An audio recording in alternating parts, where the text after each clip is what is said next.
मैं जानती थी कि मुझे अपने बच्चों की शिक्षा को सही दिशा देने के लिए नए तरीकों की खोज करनी होगी। एक माँ और एक अकाउंटेंट होने के नाते मैं इस बात से परेशान थी कि स्कूल में बच्चों को धन संबंधी शिक्षा या वित्तीय शिक्षा नहीं दी जाती। हाई स्कूल खत्म होने से पहले ही आज के युवाओं के पास अपना क्रेडिट कार्ड होता है।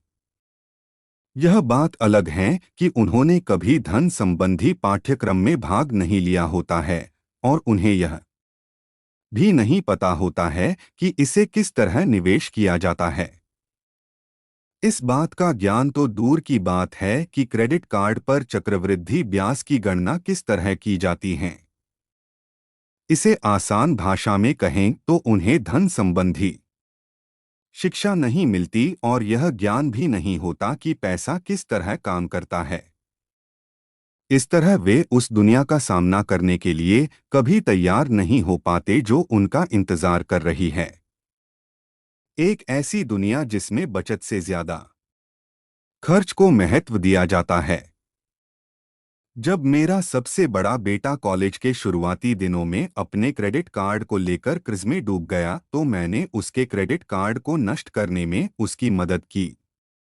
साथ ही मैं ऐसी तरकीब भी खोजने लगी जिससे मेरे बच्चों में पैसे की समझ आ सके।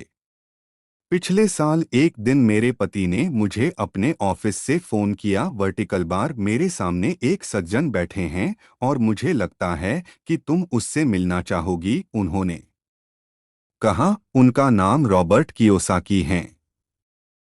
वे एक व्यवसायी और निवेशक हैं तथा वे एक शैक्षणिक उत्पाद का पेटेंट करवाना चाहते हैं। मुझे लगता है कि तुम इसी चीज की तलाश कर रही थीं जिसकी मुझे तलाश थी। मेरे पति माइक रॉबर्ट कियोसाकी द्वारा बनाए जा रहे नए शैक्षणिक उत्पाद कैश फ्लो से इतने प्रभावित थे कि उन्होंने इसके परीक्षण में हमें बुलवा लिया। यह एक शैक्षणिक खेल था, इसलिए मैंने स्थानीय विश्वविद्यालय में पढ़ रही अपनी 19 वर्षीय बेटी से भी पूछा कि क्या वह मेरे साथ चलेगी और वह तैयार हो गई। इस खेल में हम लगभग 15 लोग थे जो 3 समूहों में विभाजित थे। माइक सही थे। मैं इसी तरह के शैक्षणिक उत्पाद की खोज कर रही थी। यह किसी रंगीन मोनोपोली बोर्ड की तरह लग रहा था जिसके बीच में एक बड़ा सा चूहा था। परंतु मोनोपोली से यह इस तरह अलग था कि इसमें दो रास्ते थे, एक अंदर और दूसरा बाहर। खेल का लक्ष्य था अंदर वाले रास्ते से बाहर निकलना, जिसे रॉबर्ट चूहा दौड़ कहते थे, और बाहरी रास्ते पर पहुंचना या तेज रास्ते पर जाना। रॉबर्ट के मुताबिक तेज रास्ता हमें यह बताता है कि असल जिंदगी में अमीर लोग किस तरह पैसे का खेल खेलते हैं। रॉबर्ट ने हमें चूड़ा दौड़ के बारे में बताया। अगर आप किसी भी औसत रूप से शिक्षित, कड़ी मेहनत करने वाले आदमी की जिंदगी को देखें तो उसमें आपको एक सा ही सफर दिखेगा। बच्चा पैदा होता है, स्कूल जाता है, माता पिता खुश हो जाते हैं क्योंकि बच्चे को स्कूल में अच्छे नंबर मिलते हैं और उसका दाखिला कॉलेज में हो जाता है। बच्चा स्नातक हो जाता है और फिर योजना के अनुसार काम करता है। वह किसी आसान, सुरक्षित नौकरी या करियर की तलाश करता है। बच्चे को ऐसा ही काम मिल जाता है। शायद वह डॉक्टर या वकील बन जाता है, या वह सेना में भर्ती हो जाता है, या फिर वह सरकारी नौकरी करने लगता है। बच्चा पैसा कमाने लगता है, उसके पास थोक में क्रेडिट कार्ड आने लगते हैं, और अगर अब तक उसने खरीदारी करना शुरू नहीं किया है तो अब जमकर खरीदारी शुरू हो जाती है। खर्च करने के लिए पैसे पास में होते हैं तो वह उन जगहों पर जाता है जहां उसकी उम्र के ज्यादातर नौजवान जाते हैं, लोगों से मिलते हैं, डेटिंग करते हैं और कभी कभार शादी भी कर लेते हैं। अब जिंदगी में मजा आ जाता है क्योंकि आजकल पुरुष और महिलाएं दोनों नौकरी करते हैं। दो तनख्वाहें बहुत सुखद लगती हैं। पति पत्नी दोनों को लगता है कि उनकी जिंदगी सफल हो गई है। उन्हें अपना भविष्य सुनहरा नजर आता है। अब वे घर, कार, टेलीविजन खरीदने का फैसला करते हैं। छुट्टियां मनाने कहीं चले जाते हैं और फिर उनके बच्चे हो जाते हैं। बच्चों के साथ उनके खर्चे भी बढ़ जाते हैं। खुशहाल पति पत्नी सोचते हैं कि ज्यादा पैसा कमाने के लिए अब उन्हें ज्यादा मेहनत करनी चाहिए। उनका करियर अब उनके लिए पहले से ज्यादा मायने रखता है।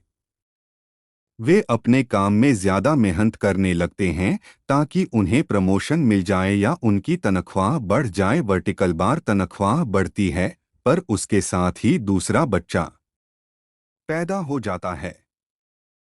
अब उन्हें एक बड़े घर की जरूरत महसूस होती है।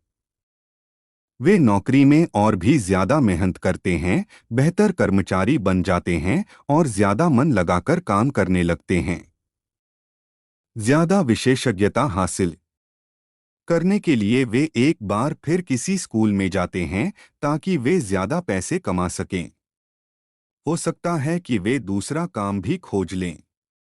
उनकी आमदनी बढ़ जाती है, परंतु उस आमदनी पर उन्हें इनकम टैक्स भी चुकाना पड़ता है। यही नहीं, उन्होंने जो बड़ा घर खरीदा है उस पर भी टैक्स देना होता है। इसके अलावा उन्हें सामाजिक सुरक्षा का टैक्स तो चुकाना ही है। इसी तरह बहुत से टैक्स चुकाते चुकाते उनकी तनख्वाह चुक जाती है। वे अपनी बढ़ी हुई तनख्वाह लेकर घर आते हैं और हैरान होते हैं कि इतना सारा पैसा आखिर कहाँ चला जाता है। भविष्य के लिए बचत के हिसाब से वे कुछ म्यूचुअल फंड भी खरीद लेते हैं और अपने क्रेडिट कार्ड से घर का किराना खरीदते हैं। उनके बच्चों की उम्र अब 5 या 6 साल हो जाती है।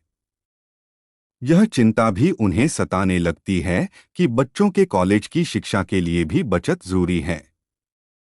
इसके साथ ही उन्हें अपने रिटायरमेंट के लिए पैसा बचाने की चिंता भी सताने लगती है।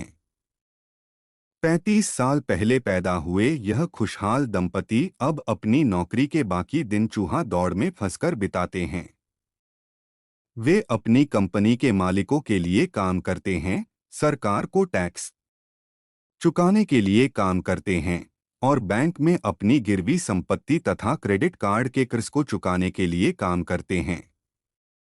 फिर वे अपने बच्चों को यह सलाह देते हैं कि उन्हें मन लगाकर पढ़ना चाहिए, अच्छे नंबर लाने चाहिए और किसी सुरक्षित नौकरी की तलाश करनी चाहिए। वे पैसे के बारे में कुछ भी नहीं सीखते और इसीलिए वे जिंदगी भर कड़ी मेहनत करते रहते हैं। यह प्रक्रिया पीढ़ी दर पीढ़ी चलती